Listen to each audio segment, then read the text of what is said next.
After the title page of appropriate audiences, 13 Sins trailer begins by establishing Elliot's character, played by Mark Webber, in a car receiving a phone call about taking part in a game show. Hunter. Hello? Congratulations! You have been selected to take part in a one-of-a-kind game show. A title page is cut in with production companies involved in producing 13 Sins in their own recognisable logos, with the transition of fade to black between each one. We then cut back to the car scene where we discover the motive, money, and an initial challenge of swatting a fly, resulting in a hefty bank deposit. This cues up a shot of an eviction notice.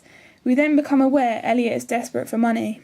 The trailer is then constructed to present a series of montage edits, viewing a map with wire and skulls. We later realise these are the others also carrying out the game show challenges. We then view a series of shots of action sequence consisting of different crimes with cut-ins from each scenes. Between sequences, we are shown titles in white textured block letters with jitters to create an edgy feel to it. There is parallel editing throughout. We are told the narrative by jumping straight away into the moment of disequilibrium, swatting of the fly, and are then unsure how it is resolved. The technique of flashes of white is used to simulate the idea of capturing a photo. These photos are filtered in black and white, which hold for a longer take, giving an effect of someone observing the movements of Elliot. If you fail to complete a challenge, you will lose everything. 13 is the end.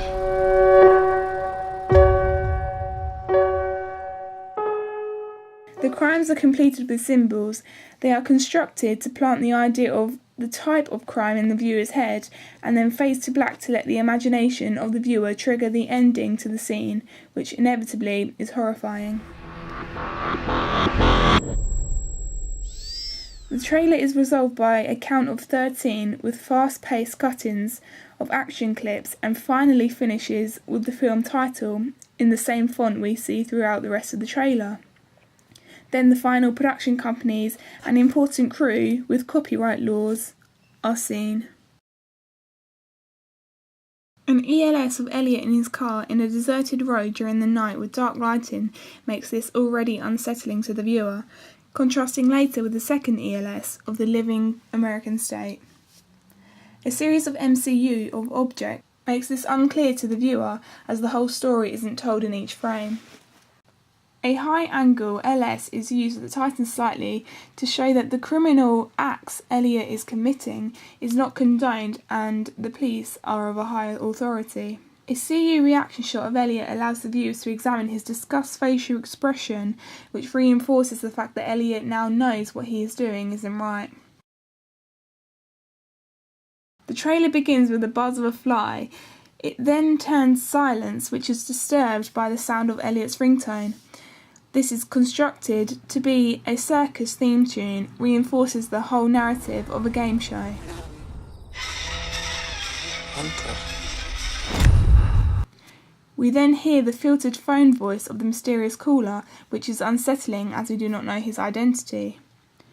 The beeping of the camera is heard to reinforce the unknown identity of the observing caller, and the text tone is associated with the completion of a challenged stage, which is later used in the end title frame. We establish the police's involvement, and the voice of the particular policeman is carried over to non-diegetic sound. Charges. No. Make me say freeze. You think this is a game?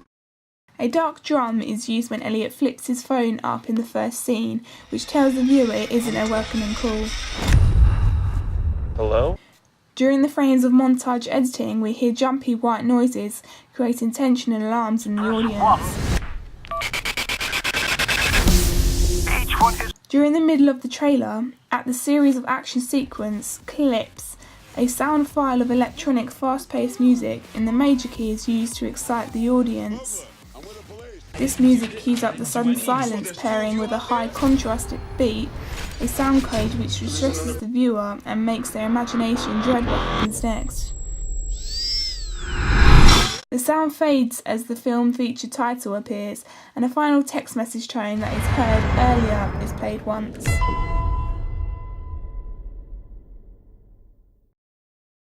The lighting is dark and obscure, unclear for the audience and creates tension.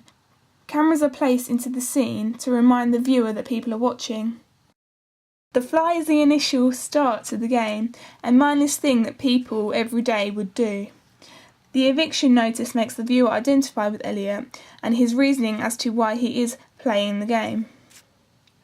Guns, squibs and pyrotechnics are used for the action sequences to build up each challenge and generate excitement. The psychological ideal of each stage is only one small step more than the last, making it hard to back out as you have gone so far already.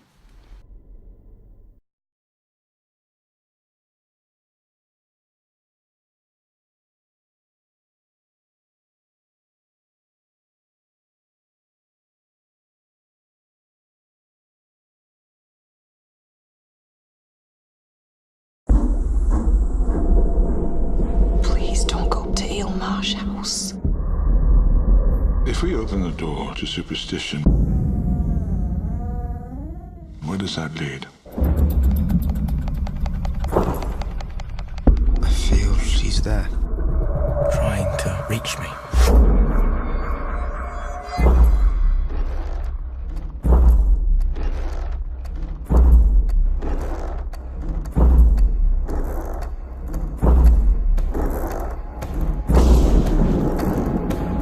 I believe even the most rational mind can play tricks in the dark. Who's there?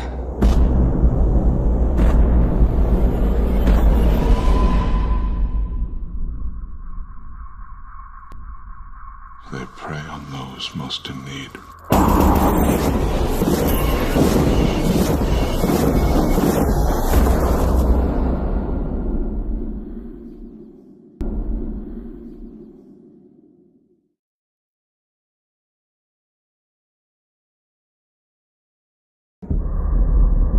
If we open the door to superstition, where does that lead? I feel she's there, trying to reach me.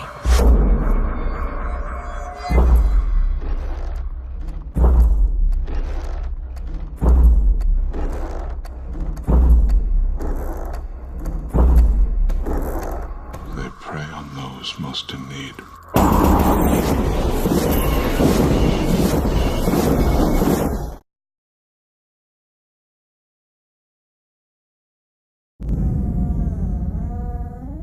Where does that lead?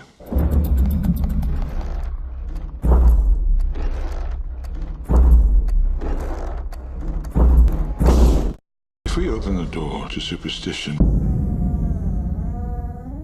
where does that lead? I believe even the most rational mind can play tricks in the dark.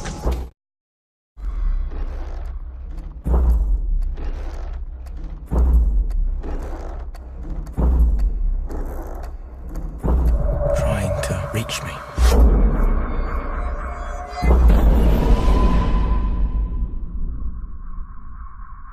They prey on those most in need.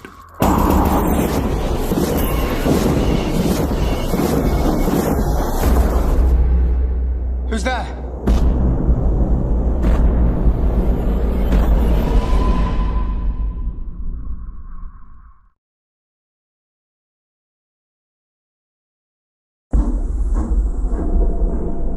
Please don't go up to Ilmar's house. If we open the door to superstition, where does that lead? I feel she's there, Trying to reach me. I believe even the most rational mind can play tricks in the dark.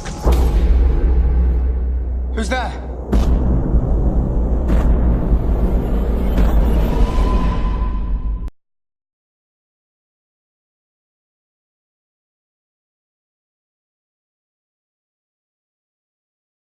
The construction of the passage moves the reader through a number of sequences.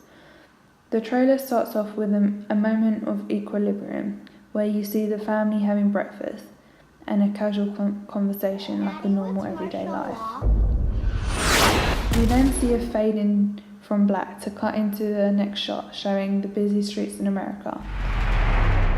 It then cuts to the moment of disequilibrium, showing the light flares, which automatically tells the audience that something bad is about to happen. This then cues up the family trying to escape by the helicopter.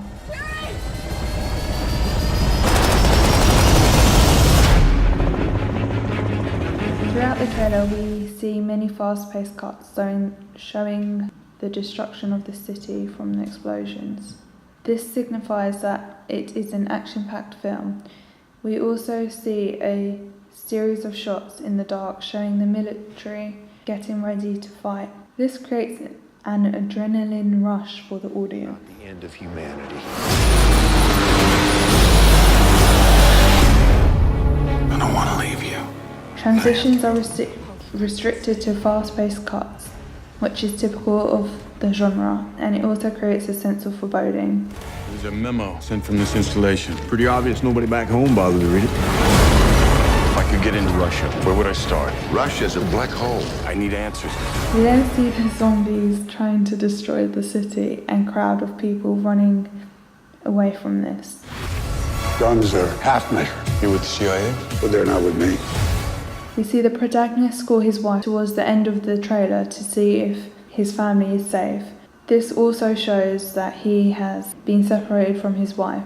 This leaves the audience pondering if they will ever be reunited. Every human being we save is one less to fight.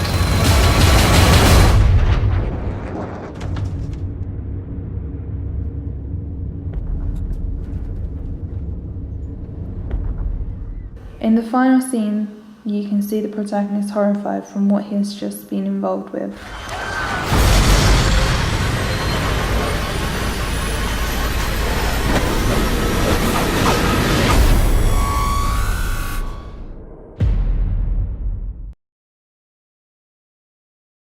There are many camera shots which show different connotations of the thriller horror genre. We begin with an LS of the family sitting together having breakfast. This allows the audience to believe it's a happy family life. This is shown with a series of shots, such as OTS shots when having an everyday conversation, and a CU shot showing the expressions on their faces. This has immediately set the scene of a normal happy life, which the audience can relate to. We then see an establishing shot going into a pan showing the audience the scenery and a busy street in America. We immediately see a chaos develop as a large explosion hits. We see a combination of LS and CU shots of people's expressions whilst running to save their lives. From the expression of their faces, you can see the sheer panic and confusion as they don't know what's going on. The audience is now sure that there is no longer a tale of normality, but of a lurking and menacing threat. We then see an MCU of a light flare, connoting danger and signifies to the audience that something threatening is about to happen.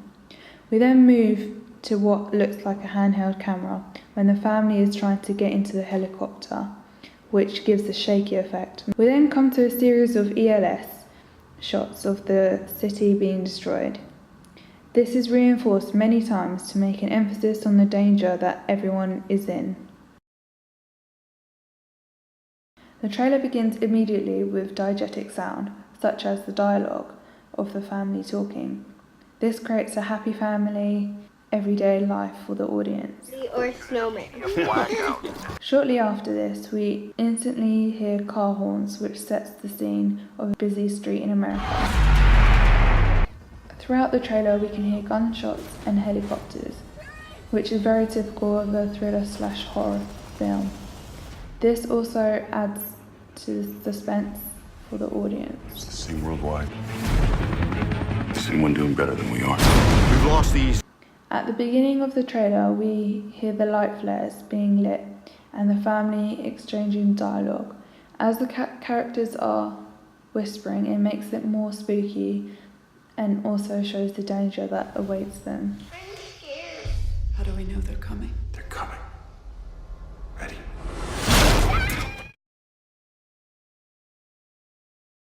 We see iconic yellow cabs, which we associate being American cars, as well as tall skyscrapers. We frequently see police officers, helicopters and emergency services. These all have connotations that something serious is going to happen or is happening. This is also reinforced when we see crowds of people running. There are several props used in the trailer, such as the guns and high-tech machinery, which is typical of a thriller horror movie to build suspense and tension. The light flare, it's red, which connotes danger, shows the audience that something bad is about to happen. We also see that the zombies' clothing is different to normal, as they are wearing normal clothing. This makes it more realistic and in some ways more scary, as they look like normal people. The lighting in some places of the trailer is very dark and gloomy, making it typical of the genre, playing in the heavy rain, showing the military people shooting. This was effective as it made the situation tense and serious.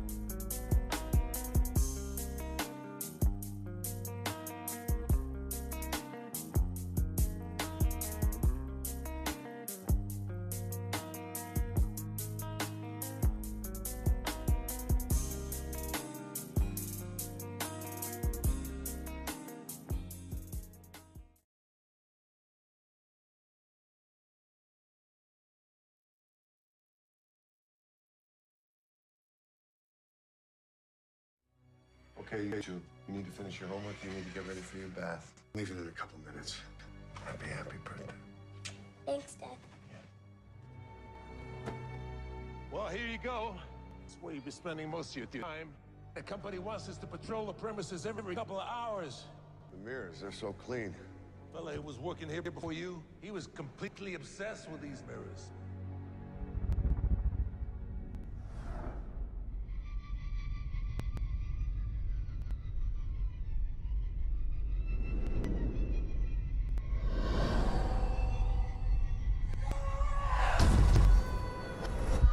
Anybody here?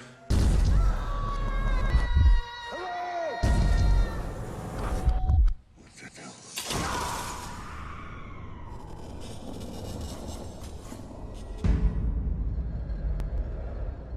I need you to run a name for me. You're the night watchman and I replace these. I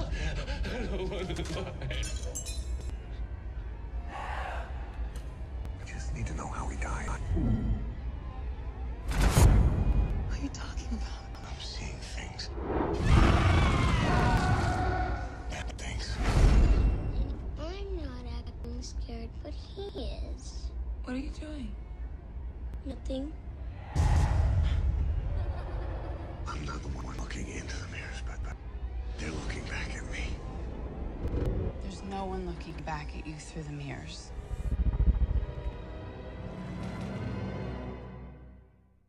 Oh my God. They can get at you anywhere. There's something in the house. You have to be very brave. Get out of here now! My family's not dying tonight.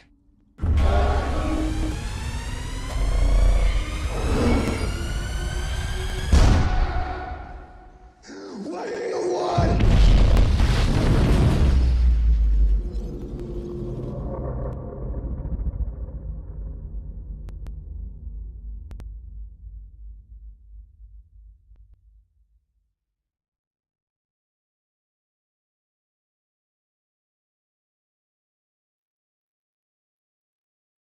Mirrors 2008 is a psychological horror written and directed by Alexandra Aja, who also directed films such as The Hills Have Eyes.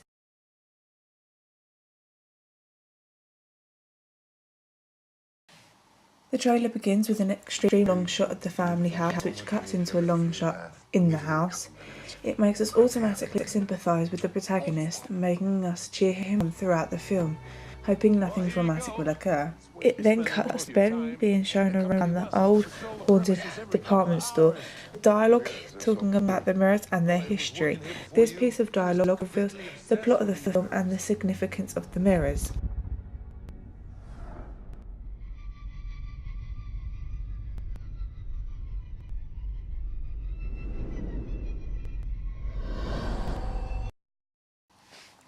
We then see a point of view shot from Ben, the former cop, who's looking into his reflection. This point of view shot makes it easier for the audience to connect with the film because it's as if they're the protagonist, forgetting it's actually a film. However, this point of view shot is hard to distinguish due to him looking into a reflection of himself.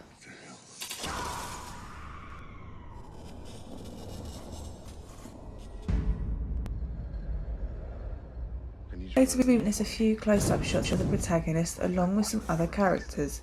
They are shown to focus in on the character's emotion. In this case, it shows the panic, worry and distraught on the character's face as the evil spirit chases Ben and unleashes paranormal activity. Seeing things. Bad things. I'm not acting scared, but he is. What are you doing? Nothing. We also see a tilt throughout the trailer. It follows Ben as he's washing his face and looking up into the mirror. With the context of the film, it feels like the tilt shows the eye movement of this evil force, like it's watching it chase after paranormal activity, and this is the stereotypical camera footage we see. In post-production, a negative effect has been added. I believe they have edited it like this, due to the fact people chase after paranormal activity.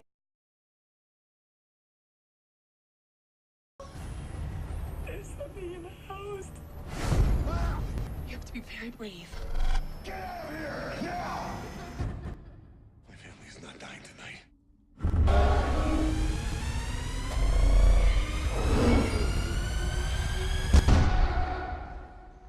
What do you want?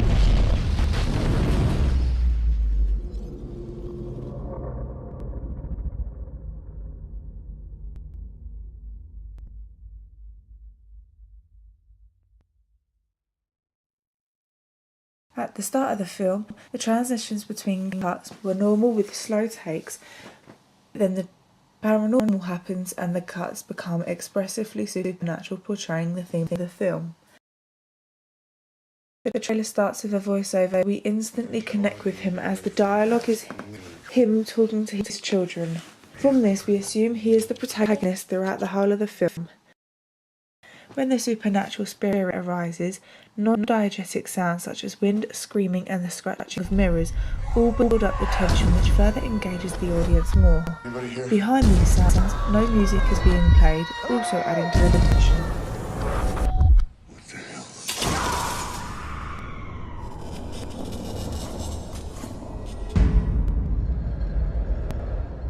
I need you to run a name for me. However, there is a short snippet of non-diegetic music which sounds similar to an out-of-tune violin, which is also in fast tempo and has an unsettling effect. This type of music is a stereotype of horror films.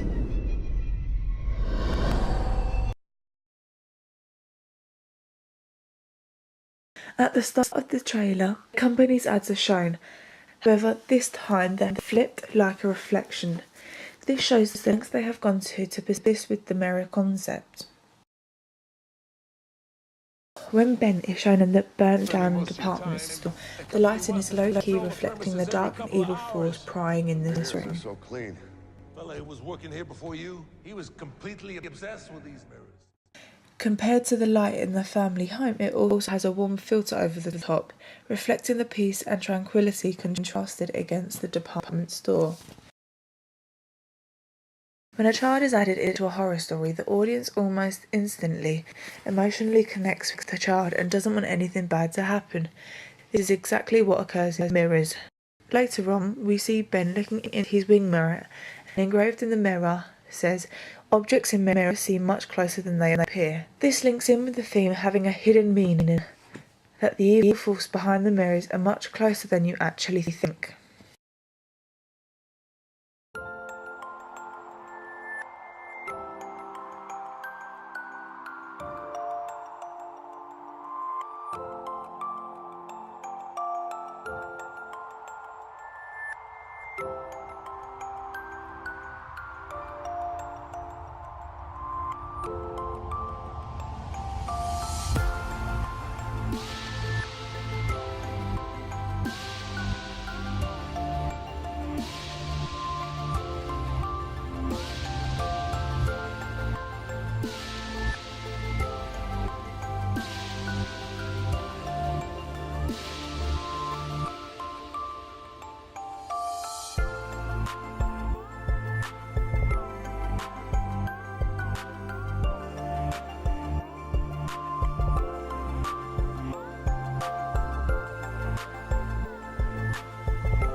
Yeah, I was going to say that not just spells because this is the kind of thing that interests me. So. More action. Yeah, I don't really like the stuff that in a world where a man hates people. So no voiceover. Yeah. Like I prefer it when the words come up instead because it's more tense. Like you have to read it. Yeah, like when you have a scene and then there's text like this would be her defining, and then like another scene and then like a moment. Yeah. It continues like that. Plus you pay more attention to that. Depends. It works with the story, I suppose. Drives the character forward, doesn't it? I think it's better as well because most mental like illnesses are all women, so it'd be better if it's allowed. Have a look at the script. I think the amount of speech is just right, like, because it's a mental disorder you stay in your brain, so I think less speech is good. What's the camera work going to be like? It's on our storyboard. Have a look at our storyboard. We've made lots of fast. We've got quite a few quick cuts in there for like the action parts, and then longer takes for like tension. Yeah. Horror? Does it match a horror though? I think got a few gruesome bits, but I think it's kind of like the thriller horror. Because it's not. It's more psychological. Yeah. It's more psychological. You don't have to be cutting someone's head off every 5 minutes. Rely on the script, psychology, thinking about it. If it was like more cutting people's heads off, like you said, I don't think women would like. Exactly. So by doing that, you can appeal to a wider range of the audience. Clark Wallet character here. Establishes tension in the plot.